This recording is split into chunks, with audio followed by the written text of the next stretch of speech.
In today's video, I'm going to teach you how to create concept art with genspark's AI image generator. First, open Genspark and sign in to your account. If you haven't visited in a while, make sure you're logging in through the official site and that your credentials are ready. Once you're in, you'll land on the main dashboard where all the creative tools live. Next, head to the AI image or image generation feature. This is the workspace where you'll craft your concept art.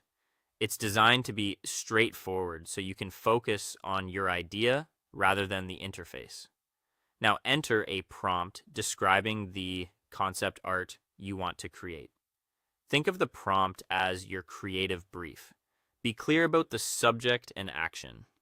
For example, you might type, "A lone explorer standing on a cliff, overlooking a futuristic city." Keep sentences simple and descriptive so the model understands what to focus on. From there, add details like style, environment, character, object, or mood. These qualifiers help the model dial in the look. You could specify a style such as watercolor, cyberpunk, or photorealistic. For environment, describe the setting: a misty forest, a neon-lit alleyway, or a wind-swept desert. If there's a character, include traits like age, attire, or silhouette. Mention any key objects that define the scene, such as an ancient relic or a hovering drone. Finally, set the mood with words like serene, ominous, triumphant, or melancholic.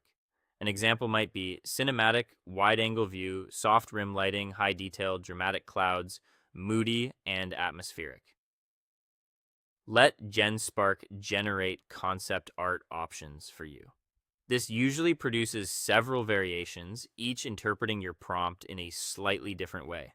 Give it a moment to work. The extra seconds often lead to richer results. Review the results and refine the prompt if needed. Look closely at composition, lighting, and how well the image matches your vision. If something feels off, adjust your wording. Swap vague terms for specific ones, add or remove adjectives, and clarify what should be prominent in the frame. Small tweaks like changing city to vertical megacity with sky bridges or forest to ancient redwood grove at dawn can make a big difference. Generate again and compare. When you're satisfied, download or save the final concept art image. Choose the version that best captures your idea and store it somewhere easy to find for your project. That's it. Simple, creative, and ready for your next design or pitch.